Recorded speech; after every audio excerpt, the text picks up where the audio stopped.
तो मैं इस प्यारा आज लेकर आ गया हूँ क्लास 12 का केमिस्ट्री और हम लोग इसमें करेंगे केमिकल काइनेटिक का लेक्चर नंबर 4 और इसमें पढ़ेंगे रेट कांस्टेंट और रेट कांस्टेंट के बारे में। तो चलिए ध्यान दीजिए। हाँ, एक चीज और, केमिस्ट्री में इससे पहले आप लेक्चर 3 लेक्चर 2 नहीं देखे हैं तो ये आपको पढ़ने नहीं पड़ेगा, इसलिए क्या कीजिए डिस्क्रिप्शन में लिंक है, लेक्चर 3 और लेक्चर 2 देख के आइए। चलिए तो स्टार्ट किया जाए। क्या पढ़ने वाले हैं? Rate constant. ठीक है, पहला टॉपिक क्या रहा है? Unit of rate constant. क्या रहा है? Unit of rate constant. Rate constant rate law पढ़े थे। रेट लॉ क्या था? अगर a प्लस बी है, a प्लस बी से क्या बनता था? प्रोडक्ट। क्या बनता था? प्रोडक्ट का मतलब क्या होता है? अबे ओ समझ में आ गया क्या है ये। क्या है?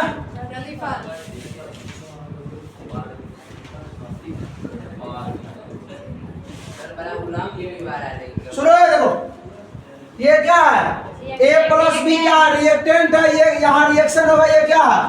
प्रोडक्ट। अच्छा, इसका रेट कैसे लिखेंगे? इसका रेट जो लिखेंगे, रेट जो होगा डायरेक्टली प्रोपोर्शनल किसका होगा?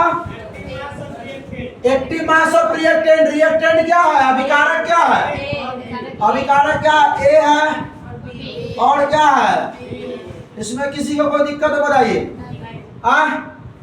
इसमें किसी को कोई दिक्कत? आगे बढ़ा जाए। Yes sir.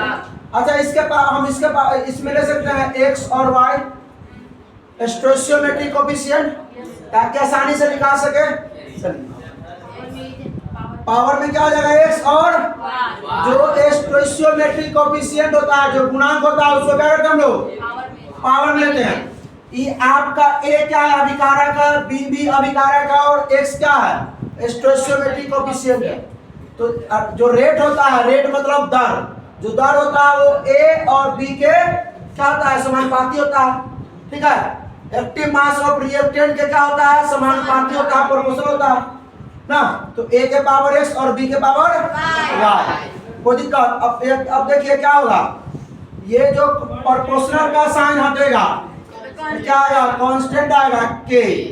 a के पावर क्या हो जाएगा? x, b के पावर क्या हो जाएगा? y। समझ में आया क्या? कोई दिक्कत? अब सुनिए ध्यान से, किसका निकालना है? किसका निकालना है? k का। तो पहले सुन लीजिए, पहले देख लीजिए, इस सब काम को यूनिट निकल दीजिए। r क्या है? Rate of reaction. इसका यूनिट क्या होगा? मोल पर लीटर और पर सेकेंड। ये ना होता है k तो कांस्टेंट है, ये इसी का तो निकालना है। A क्या है? Concentration term. A क्या है? इसका क्या आ जाएगा?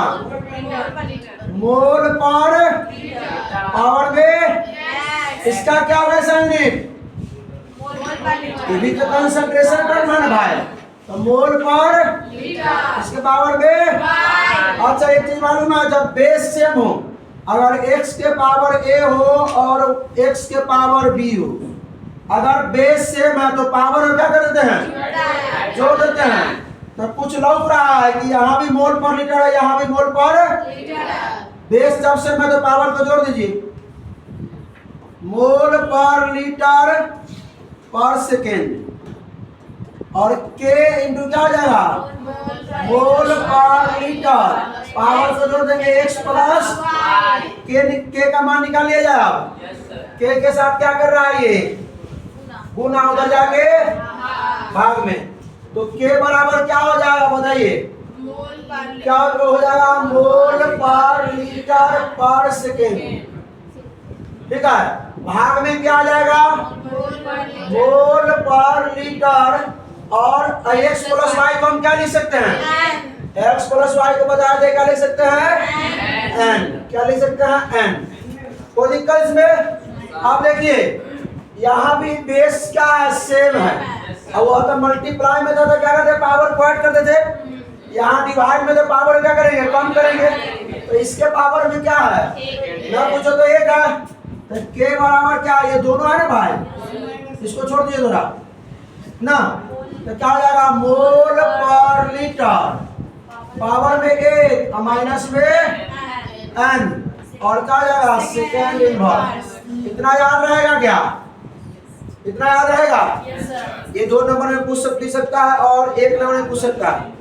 रेट कांस्टेंट का क्या यूनिट? रेट कांस्टेंट का क्या बोलिएगा? मोल पर लीटर, पावर में 1 माइनस n और सेकेंड पर।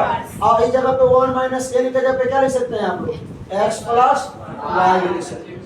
कोई दिक्कत इसमें? बढ़ा जाएगा। चलिए आगे क्या सुनिए। Rate constant is constant for particular reaction at a constant temperature. PER। चलिए अब सुनिए, टेम्परेचर को कांस्टेंट रखेंगे तो रेट कांस्टेंट भी कांस्टेंट रहेगा। टेम्परेचर को अगर नियत रखे, उसमें वेरिएबल बदलाव नहीं किए, ताप में अगर बदलाव नहीं किए, ताप नियत है, तो रेट कांस्टेंट जो दर नियतांक होगा वो भी क्या होगा? नियत होगा। कोई दिक्कत इसमें? उसके बाद क्या है? इट डज नॉट डिपेंड, या डिपेंड नहीं करता है, आश्रित नहीं है, आधारित नहीं है। किस पे भाई साहब? कंसंट्रेशन। किस पे? कंसंट्रेशन मतलब समझते हैं? सांद्रता। किस पे ये डिपेंड नहीं करता है? ऑब्जेक्टिव में आ सकता है, या इट इज नॉट डिपेंड, मतलब rate constant does not depend upon दे देगा। ठीक है, 4 ऑप्शन क्या लगाइएगा? कंसंट्रेशन। ठीक है, और कंसंट्रेशन ऑफ रिएक्टेंट। रिएक्टेंट निर्भर करते हैं क्या होता है? अभिकारक। जैसे A प्लस B है, A प्लस क्या बना? C plus D। यही ना रिएक्टेंट है, और ये क्या है? प्रोडक्ट है। ठीक है, तो इसके कंसंट्रेशन पर ये डिपेंड नहीं करता है। कौन? Rate constant. रेट कांस्टेंट कौन? Rate constant. दर नियतांक हिंदी में क्या बोलते हैं उसको? या दर स्थिरांक हो सकते हैं, दर स्थिरांक। बढ़ा जाएंगे तो टेम्परेचर को अगर कांस्टेंट यानी नियत रखते हैं तो रेट कांस्टेंट भी क्या रहेगा? नियत रहेगा। और रेट कांस्टेंट, दूसरा बात क्या पढ़े कि रेट कांस्टेंट यानी दर नियतांक जो है वो कंसंट्रेशन ऑफ रिएक्टेंट यानी अभिकारक के सांद्रता पर निर्भर नहीं करता। बढ़ा जाएंगे। पहला बात क्या बोले कि अगर ताप क्या है? कांस्टेंट है, नियत है, तो रेट कांस्टेंट यानी कि दर स्थिरांक में नियत होगा। दूसरा बात क्या बोले कि जो दर नियतांक है, क्या दर नियतांक किस पर निर्भर नहीं करता है? वो कंसंट्रेशन ऑफ रिएक्टेंट पे यानी अभिकारक के सांद्रता पे। क्यों दिक्कत है कि नहीं? अगला क्या है? Difference between. क्वेश्चन पूछा गया 2 मार्क्स में पूछा, rate constant and rate of reaction. Rate constant क्या है? Rate of reaction R। इसके बारे में क्या लिखना है? इसका डिफरेंस लिखना है। इसका क्या लिखना है? डिफरेंस। क्या दोनों में अंतर है? लिख के बताइए। तो सबसे पहले हमने लिखा है कि it is the ratio constant, या अनुपातिक का रेशियो है, सही है, या अनुपातिक स्थिरांक है। क्या है? अनुपातिक नहीं है भाई, अनुपातिक नहीं, तुरंत में प्रूफ किया। के का मान देखिए, के का मान देखिए यार, अनुपातिक है कि नहीं है? चलिए आगे आइए। उसके बाद क्या है? हाँ, it is a speed of converting rate reactant into product. यह स्पीड है, यह वेग है। ये जो रेट ऑफ रिएक्शन जो है, यह क्या है? चाल है, यह वेग है। किसका वेग है? अभिकारक से प्रतिफल में बदलने का वेग है। अभिकारक से प्रतिफल में बदलने का वेग है। यह अनुपातिक स्थिरांक है। चलिए, at unit concentration rate constant to be equal to rate of reaction. अगर कंसंट्रेशन, अगर यूनिट मतलब इकाई, यूनिट मतलब इकाई का मतलब 1, अगर कंसंट्रेशन 1 रखा जाए तो रेट कांस्टेंट जो होता है वो रेट ऑफ रिएक्शन के बराबर होता है। कैसे? आइए देख लेते हैं। जो R है वो पहले A से क्या बना साहब? अरे सुनो, A से क्या बना? प्रोडक्ट बना। ये रिएक्टेंट है ना, डायरेक्टली प्रोपोर्शनल किसके होगा? कंसंट्रेशन ऑफ A के प्रोपोर्शनल आएगा क्या? के A आएगा। क्या बोला कि अगर कंसंट्रेशन को, किसको?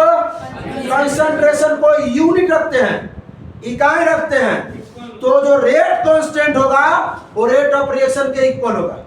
जो रेट कांस्टेंट होगा वो रेट ऑफ रिएक्शन के, कोई दिक्कत इसमें? समझना है बात को? देखिए R बराबर क्या? के। अभी सुनिए, ये सुनिए, ये क्या है? ये भाई कंसंट्रेशन है, इसी को एक रखना है। इसको अगर एक रखेंगे तो R इक्वल टू क्या आया, तो E है रेट ऑफ रिएक्शन, I है रेट कांस्टेंट, दोनों बराबर हुआ कि नहीं बराबर हुआ? E है rate of reaction, rate of reaction, I है आपका रेट कांस्टेंट। हिंदी वाले क्या बोलेंगे इसको? अभिक्रिया का दर बोलेंगे। क्या बोलेंगे? अभिक्रिया का दर बोलेंगे, ठीक है। इसको क्या बोलेंगे? दर नियतांक। दर नियतांक बोलिए या दर स्थिरांक बोलिए, चलेगा क्या? तो जब क्या करेंगे सुनिए, जब हम कंसंट्रेशन को यूनिट रखेंगे, इकाई रखेंगे, उसका मान एक रखेंगे, ठीक है, तो क्या होगा? जो रेट कांस्टेंट होगा रेट ऑफ रिएक्शन के इक्वल होगा। जब ऑब्जेक्टिव कराएंगे तो पता चलेगा क्या होगा। हंस लो अभी बढ़िया से। चलो उसके बाद देखो, हाँ यहाँ देखिए, it is change in concentration of reactant और प्रोडक्ट। अब यह अगर सुनो, यह अभिकारक अथवा उत्पाद के सांद्रता में इकाई समय परिवर्तन होता है। इसमें अगर इकाई रखे तो दोनों बराबर हो जाता है। यह इकाई को पढ़े थे हम लोग कि इकाई समय में किसके? अभिकारक और उत्पाद के परिवर्तन को, सांद्रता परिवर्तन को क्या कहते हैं? रेट ऑफ रिएक्शन कहते हैं। डिफिनेशन, इकाई समय में अभिकारक और उत्पाद की सांद्रता परिवर्तन को क्या कहते हैं हम लोग? रेट ऑफ रिएक्शन कहते हैं। अगर देखिए, its unit depends on order of reaction. इसका जो इकाई होता है वो किस पर डिपेंड है? ऑर्डर ऑफ रिएक्शन पर, अभिक्रिया की कोटि पर, ऑर्डर ऑफ रिएक्शन पर, अभिक्रिया की कोटि पर। क्या? अच्छा, चलिए उसके बाद ये वाई इट्स वैल्यू डिपेंड, इसका जो वैल्यू है वो डिपेंड करता है किस पे? कंसंट्रेशन एंड टाइम पे। कंसंट्रेशन एंड, क्योंकि इसमें जो हम लिखते हैं हम लोग कंसंट्रेशन ऊपर नीचे टाइम पे, ठीक है, रेट ऑफ रिएक्शन का। पढ़ा जाएगा, आप लोग इसका स्क्रीनशॉट ले लीजिए। चलिए अगला क्या है? अगला हम लोग पढ़ने वाले हैं ऑर्डर ऑफ रिएक्शन। ऑर्डर मतलब अभिक्रिया की कोटि। एक नंबर या दो नंबर में तो आना ही है इससे, इस टॉपिक से, ठीक है, बोर्ड में। तो क्या बोला है order of reaction? The order of reaction में defined as the sum of power of active mass, या एक्टिव मास ऑफ रिएक्टेंट हो सकते हैं जो इसमें इन्वॉल्व है, ठीक है, इस अभिक्रिया में रिएक्शन इन्वॉल्व होगा, ठीक है। क्या बोले? दर नियम व्यंजक में अभिकारकों की सक्रिय द्रव्यमानों के घात के योगफल के बराबर होता है। इसके घात के योगफल के अभिक्रिया की कोटि जो होगा एक्टिव मास ऑफ रिएक्टेंट के घात के योगफल के बराबर होगा। फिर सुनिए, एक्टिव मास ऑफ रिएक्टेंट सक्रिय द्रव्यमान, सक्रिय द्रव्यमान के घात के योग के बराबर होगा। तभी एक्टिव मास ऑफ रिएक्टेंट जानते हैं क्या होता है? ए बी, उस पर जो घात रहेगा उसको जोड़ देंगे, क्या निकल जाएगा? ऑर्डर ऑफ रिएक्शन, अभिक्रिया की कोटि। फिर से बोले, जो कंसंट्रेशन होगा, जो एक्टिव मास ऑफ रिएक्टेंट होगा, उसके पावर में जितना भी रहेगा उसको जोड़ देंगे, वो क्या हो जाएगा? ऑर्डर ऑफ रिएक्शन, अभिक्रिया की भाई। और लिखा हुआ देख लीजिए भाई, इसको कैसे लिखेंगे? आर जो है वो प्रोपोर्शनल किसके होता है? एक्टिव मास ऑफ रिएक्टेंट के। कौन कौन है बताइए? ए और कौन? बी। कोई दिक्कत? अच्छा, एक्स का ए का कोफिशिएंट क्या है? एक्स, पावर में एक्स जाएगा। बी का कोफिशिएंट वाई है, पावर में, इतना समझना है। तो यही ना है एक्टिव मास, इसके पावर में क्या है? एक्स वाई, ये दोनों को जोड़ देंगे, यही ना है अभिक्रिया की कोटि, ऑर्डर ऑफ रिएक्शन। क्या है ये? Order of reaction. आप प्रोपोर्शनल रहेंगे, क्या आ जाएगा? के, ए के पावर एक्स, बी के पावर वाई। इसमें किसी को कोई दिक्कत नहीं ना? बढ़ा जाएंगे। अब देखिए इसमें हम ऑर्डर ऑफ रिएक्शन के लिए क्या लिखेंगे? ऑर्डर ऑफ रिएक्शन क्या लिखेंगे बोलिए? अभिक्रिया कोटि। एक्टिव मास ये है, इसके पावर एक्स है, एक्टिव मास ऑफ रिएक्टेंट ये भी है, पावर वाई, दोनों को जोड़ देंगे। इसको हम लोग कभी कभी एन भी बोलते हैं, एक्स प्लस वाई, ठीक है, बताएं मुझे, कोई दिक्कत? समझ में आया? तो इसके पावर में जो रहेगा उसको क्या बोलेंगे? क्या बोलेंगे? ऑर्डर ऑफ रिएक्शन बोलेंगे, ठीक है। और क्या बोलेंगे हिंदी में? अभिक्रिया की कोटि बोलेंगे। बढ़ा जाएंगे। चलिए और मान लीजिए यहाँ पर जो है आर जो है वो क्या के ए के पावर एक्सपेरिमेंट, हाँ ये वैल्यू जो आता है रेट ऑफ रिएक्शन वो किससे आता है? एक्सपेरिमेंट से। बहुत वेरिएशन होगा इसमें, याद रखिएगा, एक्सपेरिमेंट से आता है, याद रखिए, प्रयोग से। अगर ए के पावर 1 है और बी के पावर 2 है, अब बताइए हमको ऑर्डर ऑफ रिएक्शन क्या होगा? ऑर्डर ऑफ रिएक्शन क्या होगा? हिंदी में बोले तो अभिक्रिया की कोटि क्या होगा? हिंदी में अभिक्रिया को लिख दीजिएगा, क्या होगा? 1 + 2 कितना होगा? 3। समझ में आ गया? बढ़ा जाए आगे, कोई दिक्कत? प्रहलाद कुमार। उसके बाद क्या भाई साहब, आप नोट में देख लीजिए, order of reaction is purely experimental number. ये एक्सपेरिमेंट से आता है। आप नहीं कह सकते कि इसका कोई नियम नहीं है, कोई फॉर्मूला नहीं है, ठीक है, कोई रूल नहीं है, या एक्सपेरिमेंट से आता है। किससे आता है? और ऑर्डर ऑफ रिएक्शन जो होता है वो पूरे तरह से किससे आता है? एक्सपेरिमेंटल नंबर है, विच में बी एन इंटीजर और जीरो और फ्रैक्शनल। हाँ, इंटीजर हो सकता है, इंटीजर होता है ना, इंटीजर समझते हैं ना भाई, 1 2 3 4 5। अगर जीरो भी हो सकता है, -1 भी, -2 भी, और माइनस ना, ये सब भी हो सकता है, ठीक है। तो ये इंटीजर है। जीरो भी हो सकता है, और क्या बोला था? फ्रैक्शनल, मतलब बटा में 3/4 भी हो सकता है, 2.5 भी, ये सब भी हो सकता है, ठीक है। तो इसका वैल्यू जो है ऑर्डर ऑफ रिएक्शन का वैल्यू ना, जरूरी नहीं है कि प्लस में आए, और मतलब क्या इंटीजर ही पूर्णांक ही आए, ठीक है, समझे? दशमलव भी आ सकता है, जीरो भी आ सकता है, बटा भी आ सकता है, कोई दिक्कत इसे समझ में आए? चलिए आगे क्या है, ये 2 को है, इसमें देख लीजिए, इससे पता चलेगा आपको। इसका देखिए, इसका जब हम लिखेंगे रेट, कैसे लिखेंगे? K × H2 और Cl2 के। भाई हमको किससे मतलब है? रिएक्टेंट से, प्रोडक्ट से नहीं। अब सुनिए, इसके पावर में 0, इसके पावर में 0, मतलब ऑर्डर ऑफ रिएक्शन कितना है? ऑर्डर ऑफ रिएक्शन कितना हुआ? अभिक्रिया कोटि कितना हुआ? 0। अब पता चल रहा है कि भाई यहाँ ना कुछ एक 2 मार के चले जाते, लेकिन 2 नहीं होता है, क्या होता है? 0, और रखना पड़ेगा, इसका कोई फॉर्मूला नहीं, ठीक है। इसका बना के देखते हैं, इसका 2 होता है, इसमें हम लेते हैं रेट जो लेते हैं वो KNO2, NO पावर में 2 मत लेना, और F2 दोनों के पावर 1 होता है। इसका order of reaction, order of reaction कितना होता है? 2, ठीक। अब कहिएगा यहाँ 2 था तो 2 को ऊपर ले जाएंगे, F2 के बाद 1 रख देंगे, 3 हो जाएगा, ठीक है। एक्सपेरिमेंटल है, ठीक है, ये प्रयोग हो रहा है, कैसे? तो 2 होता है, देखिए NO2 है, यहाँ हम NO2 ले लेते हैं, प्लस में क्या लेते हैं? F2 लेते हैं। अभी क्रिया कराएंगे, क्या बनेगा? सुनिए ध्यान से, ये फास्ट, पहले तो फास्ट आते हैं, NO2F प्लस में F कराते, ये हुआ फास्ट। फास्ट मतलब है ना भाई, तेज, ठीक है। स्लो क्या होगा? NO2 ले लेंगे, प्लस में क्या ले लेंगे? F ले लेंगे, क्या बन जाएगा? NO2F, क्या बनेगा?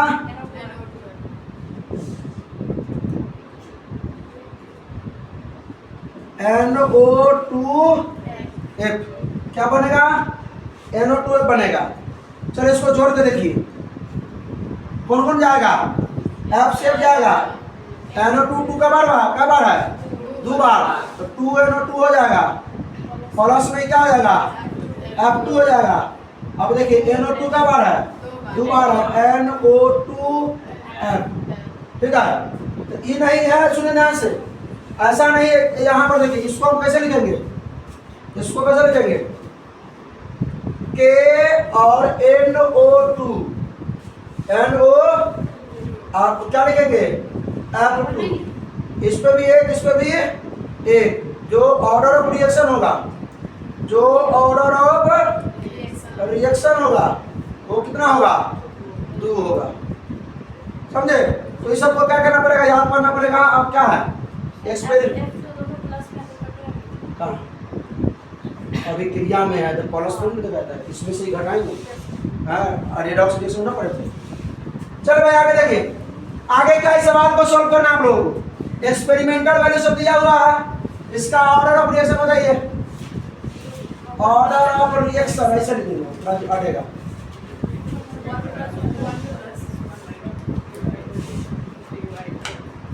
ऑर्डर ऑफ रिएक्शन बताइए भाई, आप बताइए खड़ा अभिक्रिया को बताइए कितना नहीं पावर में देखा एक जोड़ एक बटा कितना आ जाएगा उत्तर लेंगे तो 2 प्लस 1 यानी 3 बटा वो दिक्कत पर अभिक्रिया को इनके वाले लेंगे बढ़ जाइए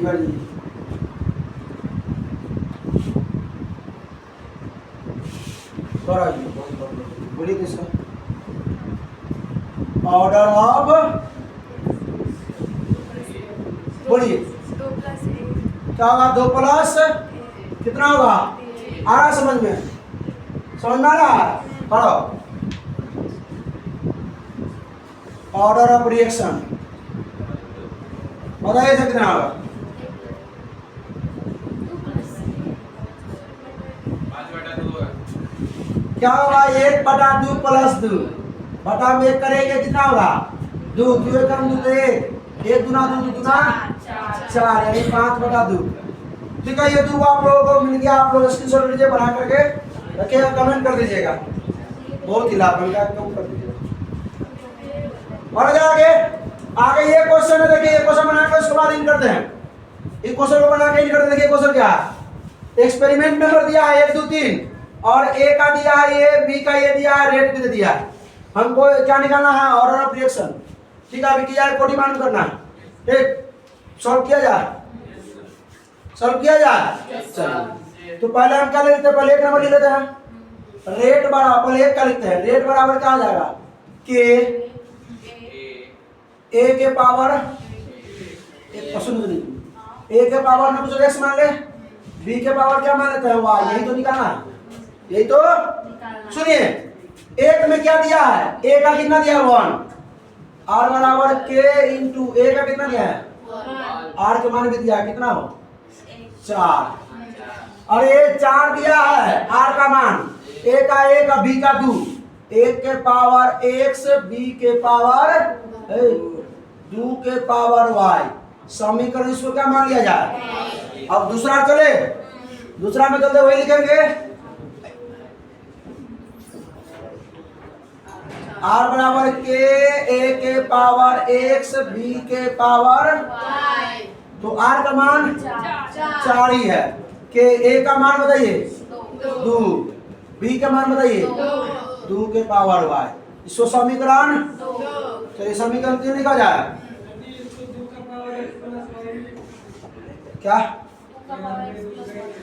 भाई बेस सेम है तो अच्छा रुकिए ना रुकिए क्या टेंशन ना घबराइए नहीं r बराबर आंसर तो लाना जरूरी क्या के a के पावर अब b के पावर y तो r बराबर के a का मान r का मान 16 2 के पावर x और 4 के पावर समीकरण अब देखिए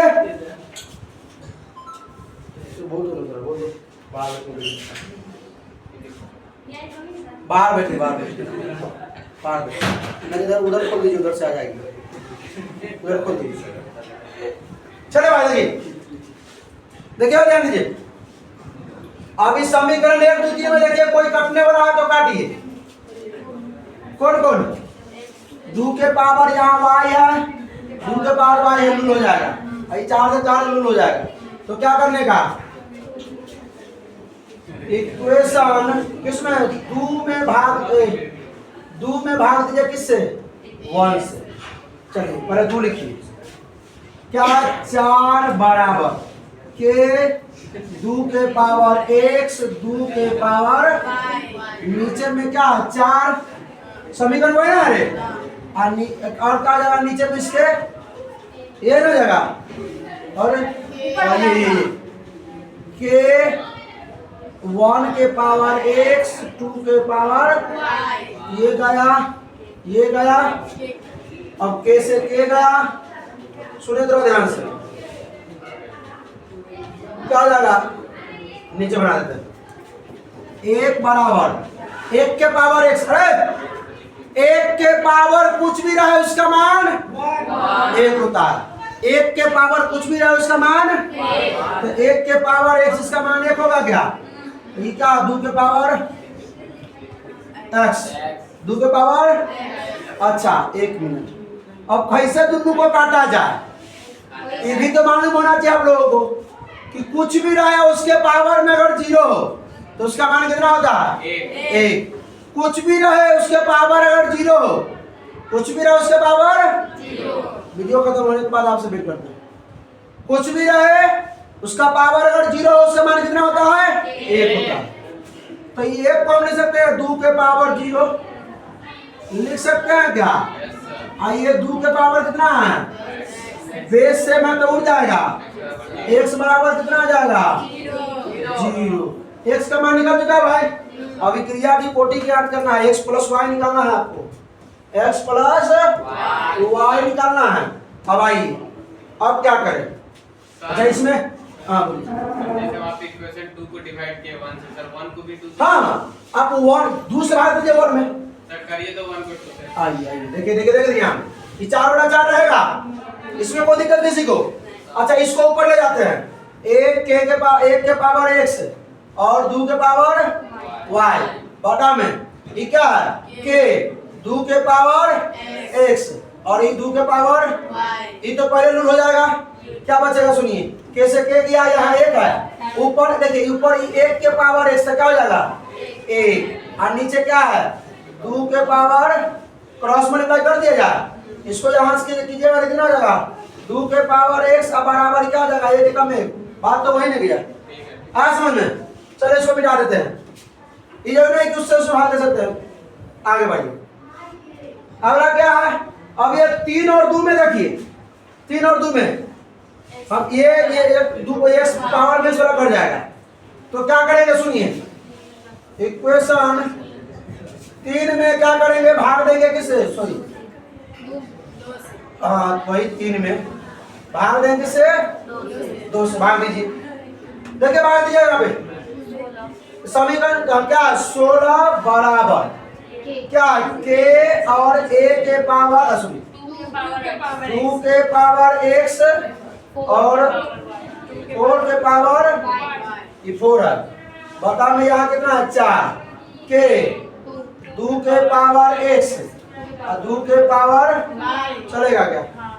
इससे गया k से क्या गया? 4 के पास 16, यहाँ बचा 4, यहाँ क्या बचा?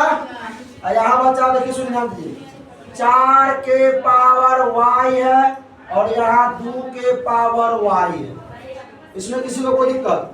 अब ये दोनों को हम एक साथ नहीं करके पावर को एक साथ कर सकते हैं, 2 से भाग दे सकते हैं। इसमें पावर जब सेम हो, पावर नहीं सेम है तो फॉर्मूला है, ठीक है? तो 2 दूना 4 कहाँ बना दे भाई?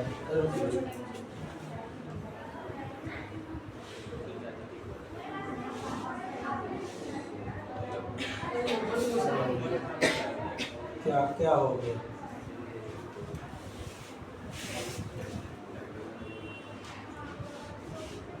दिख रहा है? अब क्या कर देंगे इसको हम 4 को हम 2 के पावर 2 लिख सकते हैं क्या? अच्छा ये 2 दूना 4 कर जाएगा, 2 के पावर y लिख सकते हैं क्या? 2 से 2 गया, क्या बच गया? y बराबर 2। तो x का मान निकला कितना? 0, y का मान निकला 2।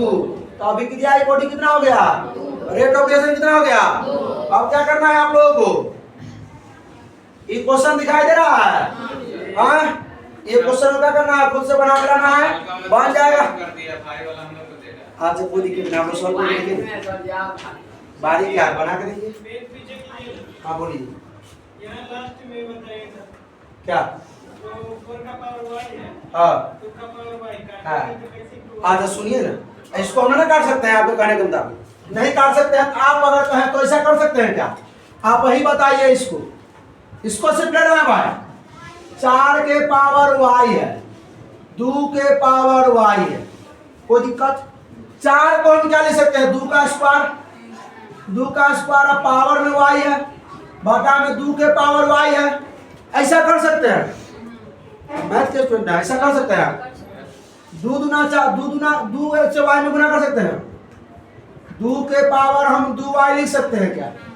नीचे 2 के पावर y लिख सकते हैं क्या? अभी भाग में है, बेस सेम है, पावर को माइनस में करेंगे क्या?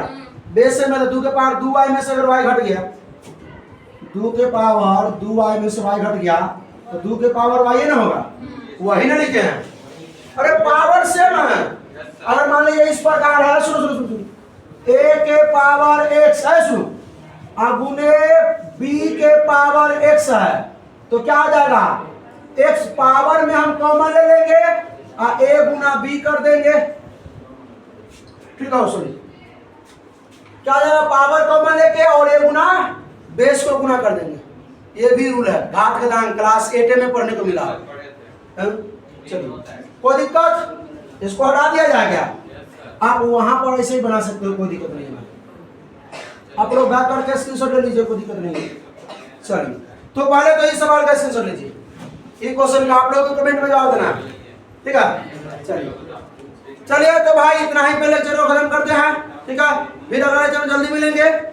तो आप लोगों को अच्छा लगा तो अपने दोस्तों के साथ शेयर कीजिए। अगर कोई प्रॉब्लम है कहीं भी किसी भी पॉइंट पे तो कमेंट कीजिए, उसका दूसरा बनाएंगे, दोबारा बताएंगे, ठीक है? हंसते रहिए, मुस्कुराते रहिए, पढ़ाई करते रहिए। All the best.